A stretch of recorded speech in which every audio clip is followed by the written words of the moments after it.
Hello, ladies and gentlemen. Today we're going to be talking about a very popular product that we use in wound care. This gel, we call it Iodosorb. Stay tuned. So once again, before we start, I would like to mention that this video is for information or entertainment purposes only. So if you're a patient watching this, please do not change any of your medical regimen without uh, consulting your medical provider. So, ladies and gentlemen, in our current market, there are many topical agents and alternative therapies which are available intended to improve the wound healing environment. And although data are lacking to support any definitive recommendations, some may be useful under certain circumstances. Cadexomer iodine is an antimicrobial that decreases the amount of bacteria in a wound, and it speeds up the healing process by keeping the wound moist. It kills all type of bacteria, both gram positive and gram negative. I want to tell you right now that there is some evidence that Cadexomer iodine, like the iodosorb, speeds up the healing process more than the standard care, but it probably shouldn't be used for a long period of time.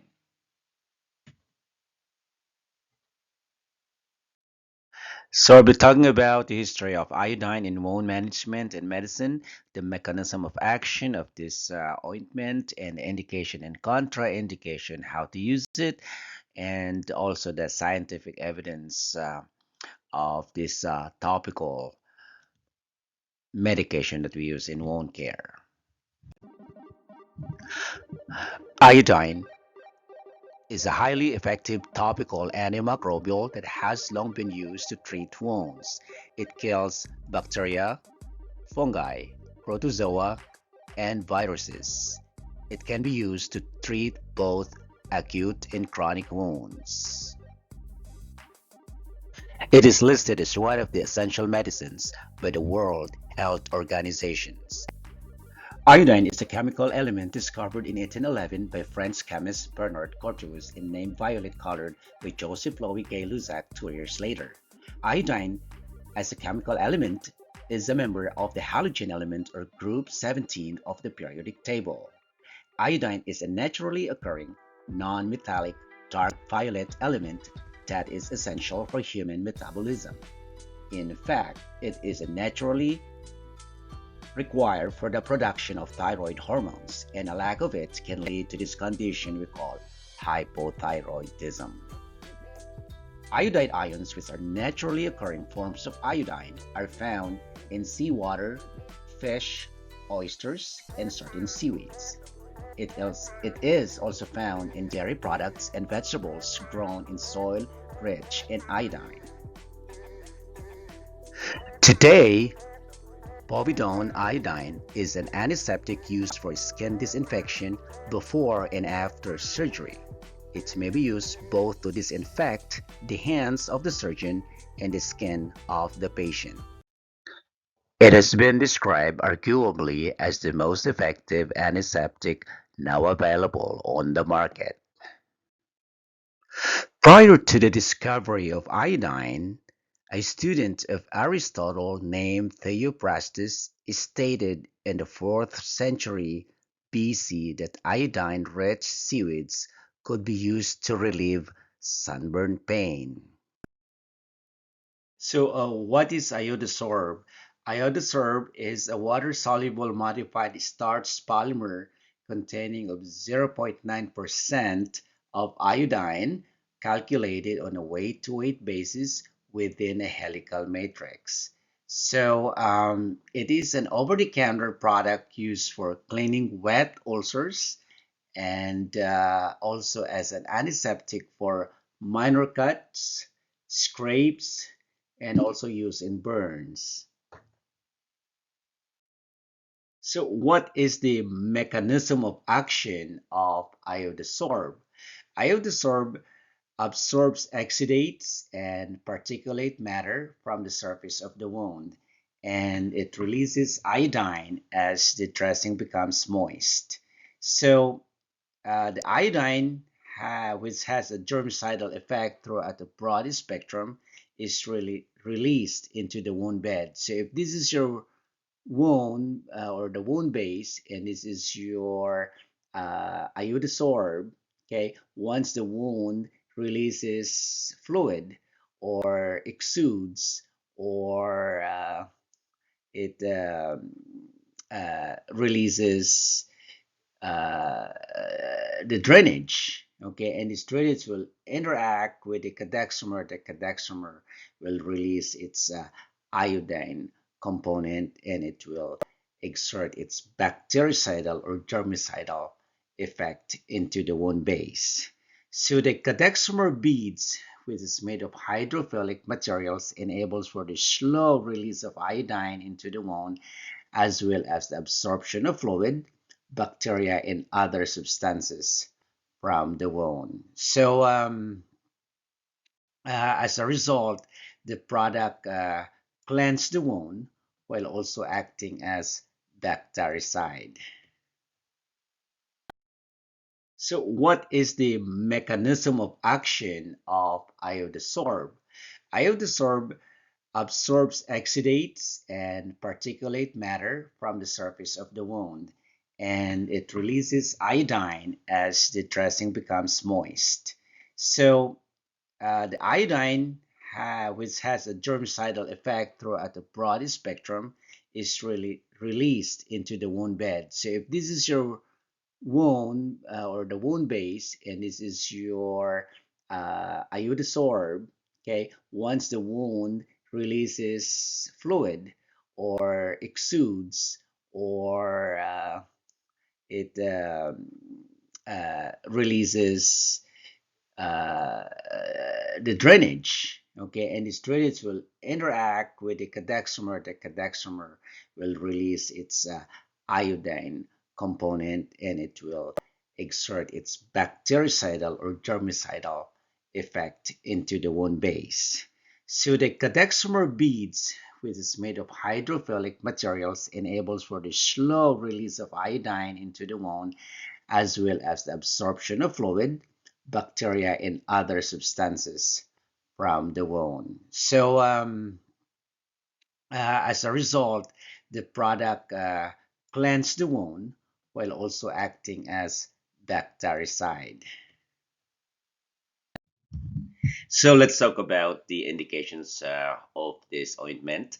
If you followed my explanation about the mechanism of action of iodosorb, it requires the presence of fluid, exudates, or in layman's terms, we call it drainage. Why? Because it's the fluid that would make the microbeads to swell, and when it does that, it releases the iodine component of it into the wound base that has the antimicrobial property.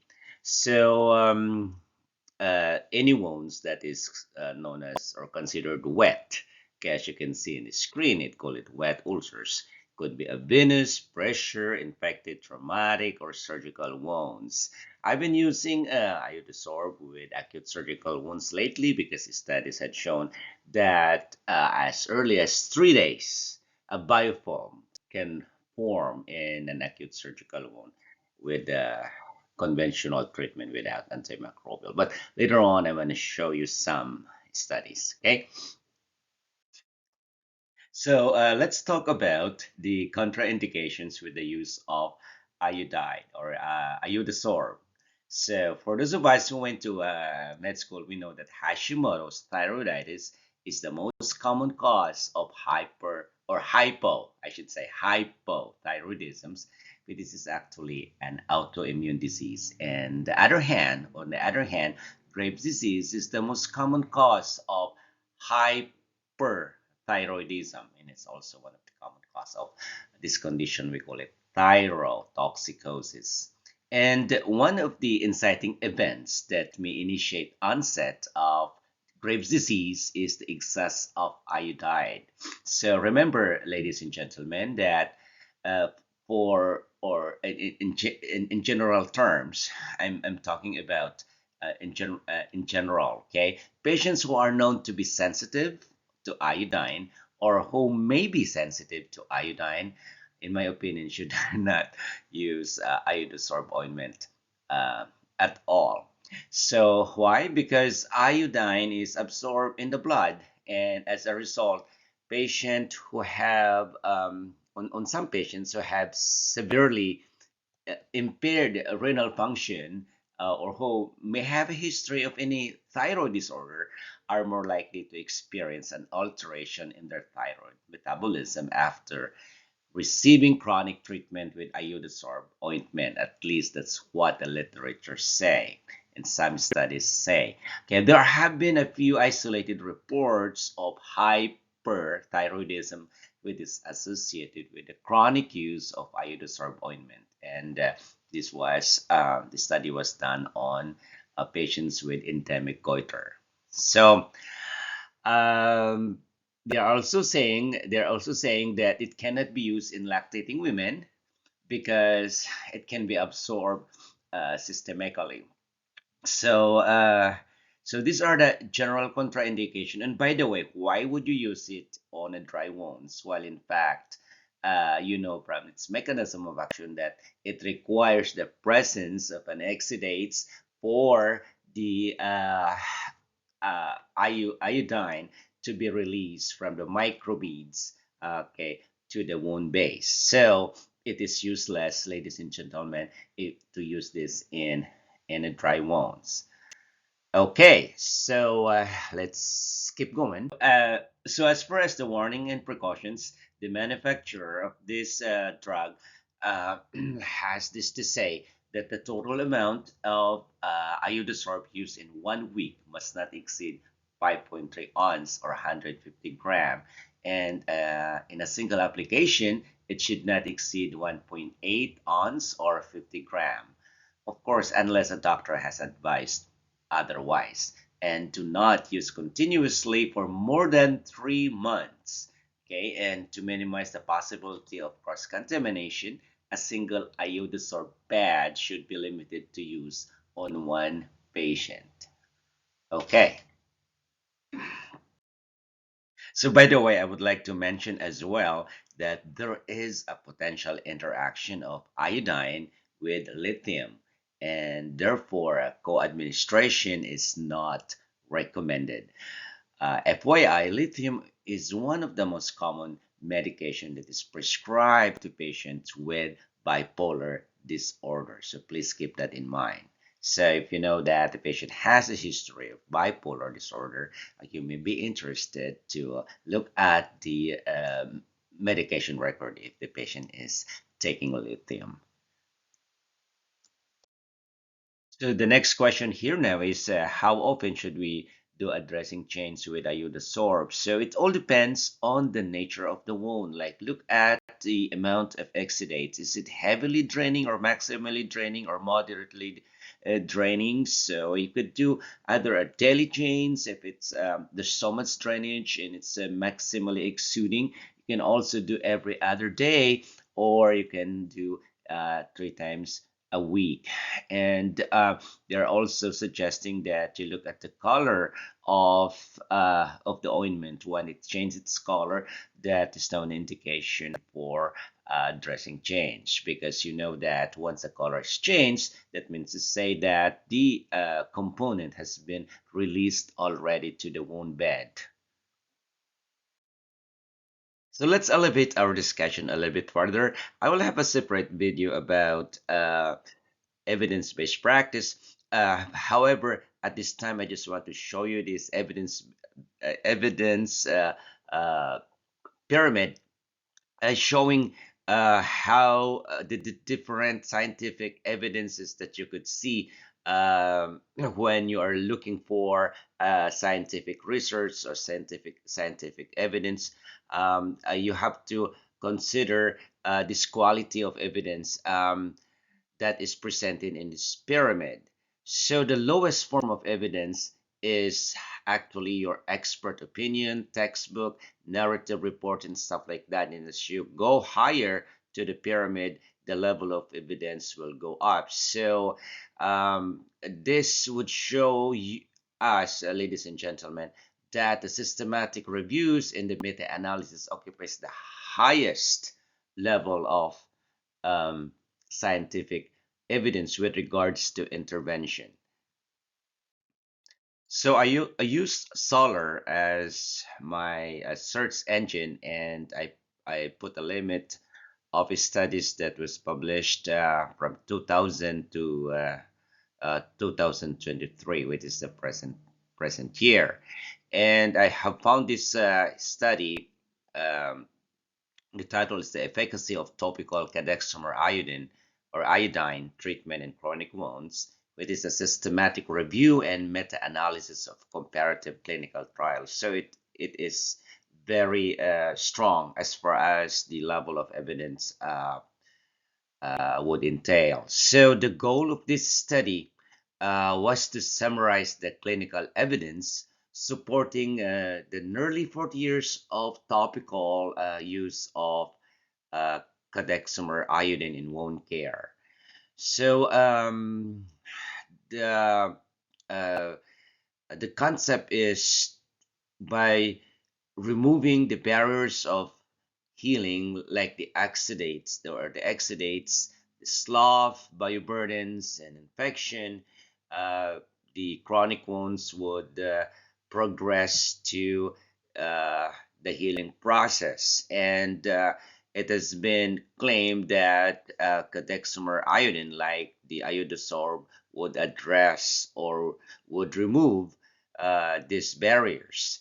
So, to identify the relevant comparative studies that met the author's inclusion criteria, um, a systematic review was conducted, and also a meta-analysis were conducted. So, if you're interested to know the details about this systematic review and the meta-analysis, uh, you can follow this link below that I have placed in here.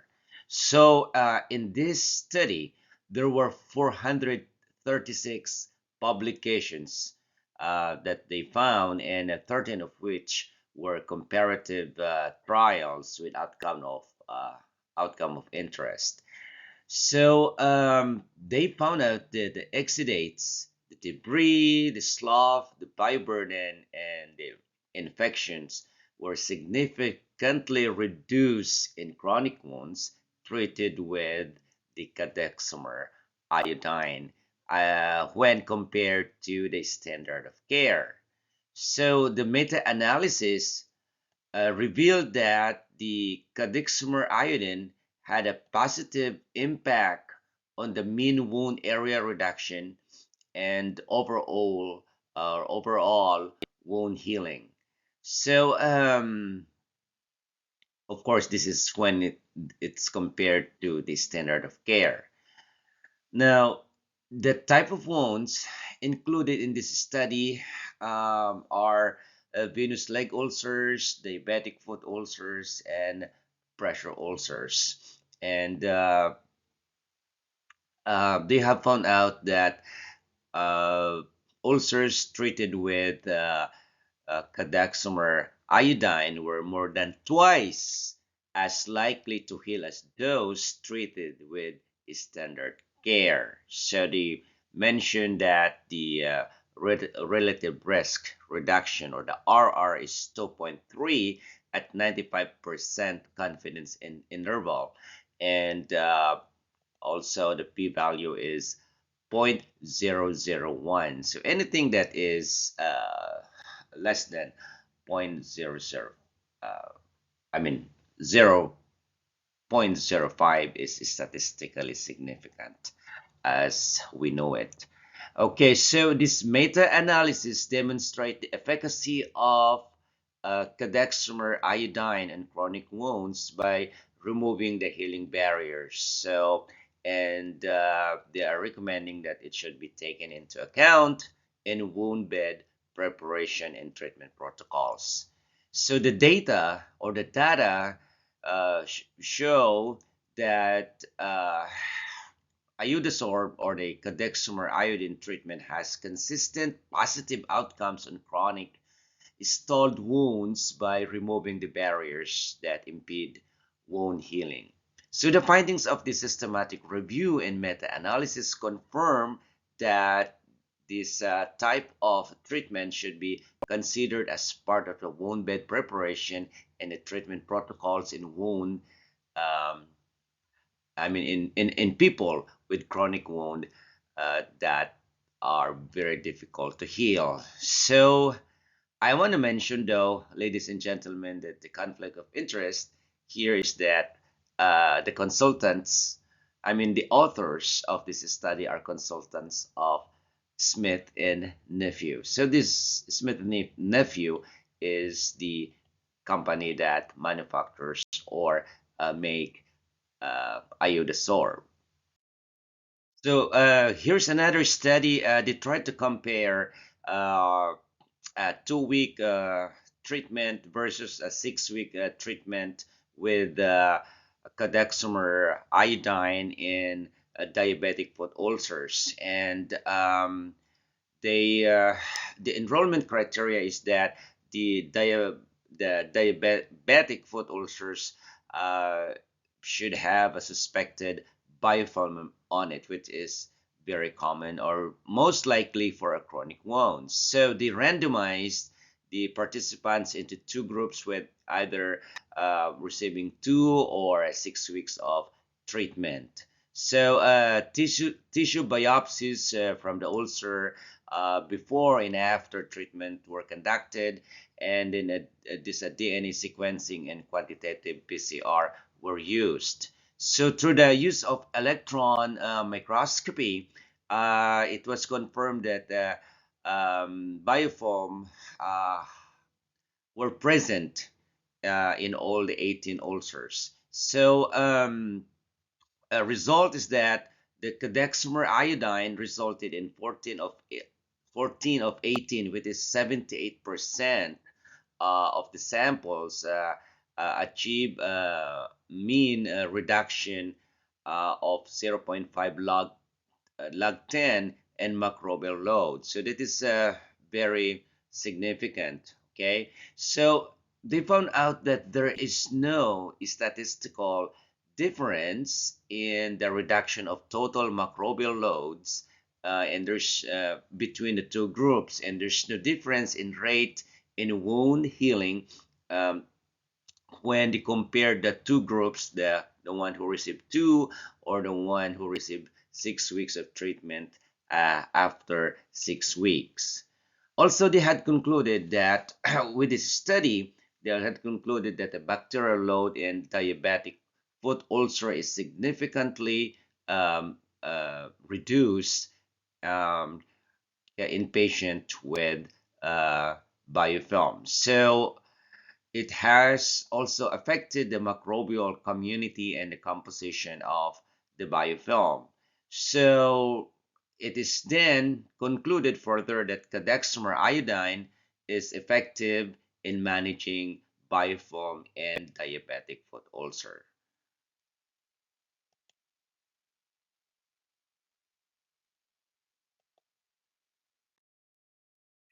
I appreciate your time and thank you for your patience. So, what is my take about Cadexomer iodine, with a prototype, is the Iodosorb. So before I say it, let me just remind everybody that we should be as evidence-based clinician as possible. And there are three pillars of evidence. First is the scientific research.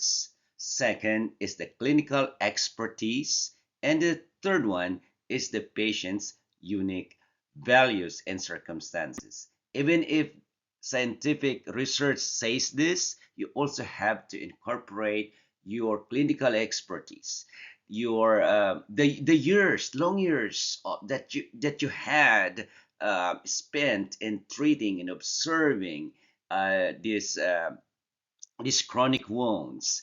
Um, Even if the clinical evidence uh, is very high, you also have to incorporate the patient's unique values and circumstances. Is it applicable to the patient? Would the patient like it? Okay, what are the comorbidities that it may preclude you from using this particular intervention? So, having said that, my personal take is that Iodosorb is a wonderful strategy, is a wonderful intervention that I have seen it work through the years, and I will continue using it because it is supported by empirical evidence, and also it's in line with uh, my my clinical expertise, and also patient likes it very much, and I'd never seen any patient complaining of any adverse reaction yet. But as we have learned from today's discussion, you have to know the indication, the warning, and also the contraindication. Thank you very much. And if you learned something from this video, do not forget to share, like, and subscribe because it does help this channel grow. Good day.